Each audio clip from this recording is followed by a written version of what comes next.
changement climatique qui nous attend, c'est bien sûr des étés plus chauds et une chaleur moyenne plus élevée. Bien. Mais c'est aussi des déficits hydriques en été et des précipitations accrues en automne. On s'attend à ce que sur l'année, les précipitations soient relativement constantes, mais qu'on ait un déficit estival et bien sûr compensé par un excès en automne et en hiver. En d'autres termes, on va avoir à gérer un climat plus méditerranéen. Voilà.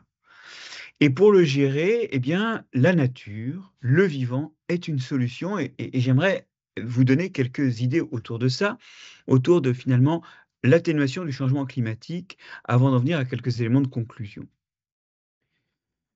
Par rapport à la chaleur, estivale, on a besoin d'îlots de fraîcheur. Qu'est-ce que c'est qu'un îlot de fraîcheur? C'est un arbre ou des buissons tout au moins, qui évaporent de l'eau par leurs feuilles et un peu comme quand du linge sèche, ça fait de la fraîcheur parce que ça consomme l'énergie solaire. Cette fraîcheur, ces îlots de fraîcheur, ça demande de la végétation, mais ne vous l'aurez pas. Là, la végétation, ça n'est rien s'il n'y a pas un sol. Et les arbres aujourd'hui qui sortent d'un cercle dans le bitume, ça ne marche pas. À l'avenir, il va falloir vraiment stocker de l'eau. On va avoir aussi besoin de sol pour stocker l'eau que les arbres et la végétation évacuera en été. On a donc besoin non seulement d'arbres, non seulement de buissons, peut-être de forêts urbaines, mais de très larges zones où le sol a accès à l'atmosphère couvert d'herbes, couvert de fleurs, couvert de plantes, de tout ce qu'on veut, mais il nous faut aussi restaurer des espaces de sol, donc de très larges zones dévégétalisées où l'on aura restauré les sols et ainsi on pourra stocker de l'eau pour la période sèche et on aura des plantes qui survivront car aujourd'hui, tels qu'ils sont partis, nos arbres et nos végétaux urbains souffrent de stress estivaux qui les fragilisent, les rendent plus facilement malades et mettent en péril leur capacité à faire des îlots de fraîcheur. Mais c'est pas tout. On a parlé de surcroît de pluie. Et dans beaucoup de nos villes et dans beaucoup de régions d'Île-de-France, on va avoir des risques d'inondations accrus. Si effectivement on a de la végétation en ville et des sols qui permettent de pomper l'eau, on limite, on décroît le risque d'inondation pour une précipitation donnée. Et ça, c'est important, il faut voir nos villes comme des éponges. Berlin a ouvert la danse, si j'ose dire, et se construit aujourd'hui comme une ville éponge, de façon à pouvoir éponger les crues de l'Hpré. Nous devons suivre les exemples de ces villes qui remettent de la nature en ville pour aussi gérer le surcroît de pluie estivale. Alors, ça aussi implique quelque chose qui fait mal parce que nos modèles de développement s'en accommodent mal. C'est le zéro artificialisation nette. C'est l'idée qu'on ne peut pas continuer à artificialiser les sols autour de la ville car si on les artificialise et surtout si on ne laisse pas d'espace de sol libre, c'est quelque chose qui va limiter notre capacité à éponger les crues. On le voit quelque part, la nature en ville, c'est une façon de gérer les excès de chaleur, les excès de pluie, mais c'est aussi du bien-être. Et j'aimerais aussi insister là-dessus. Il y a d'autres fonctions de la nature en ville.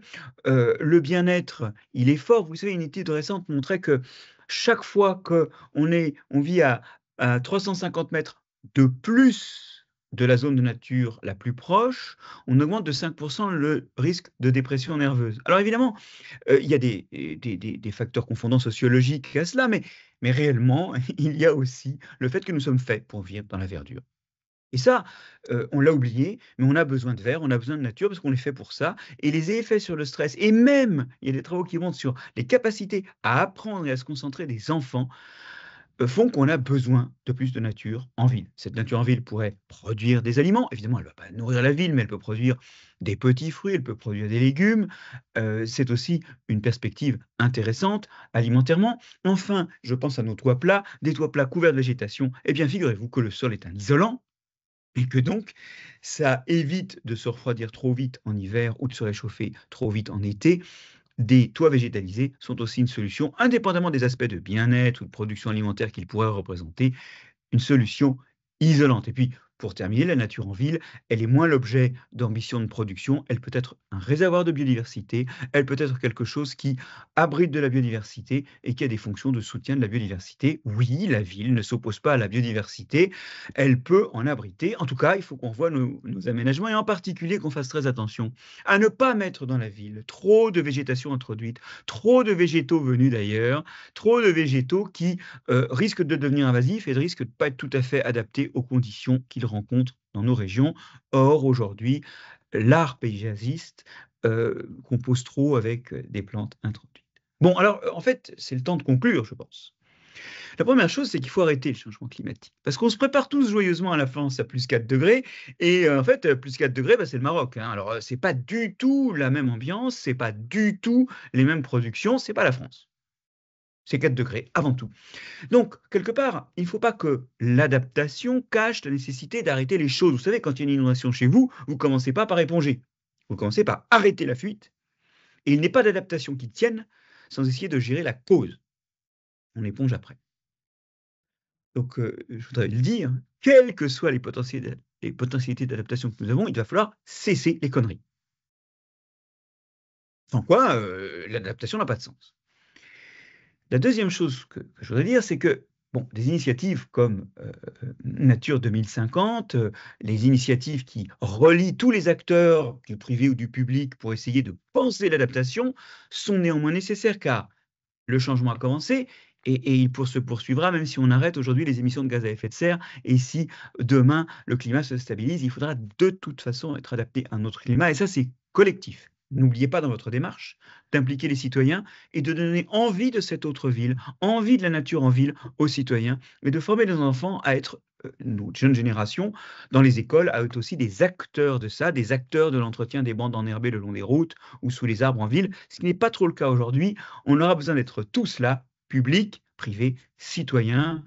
Pensez à communiquer cette ville que vous créez, cette ville que vous pensez, car nous en avons besoin, mais nous ne la ferons pas si nous ne l'expliquons pas. Et quelque part, oui, il faut s'adapter, mais s'adapter ensemble. N'oublions pas non plus d'arrêter le changement climatique. Je l'ai dit en termes crus, toute autre attitude serait dangereuse, mais il serait aussi dangereux de ne pas collectivement penser à l'adaptation.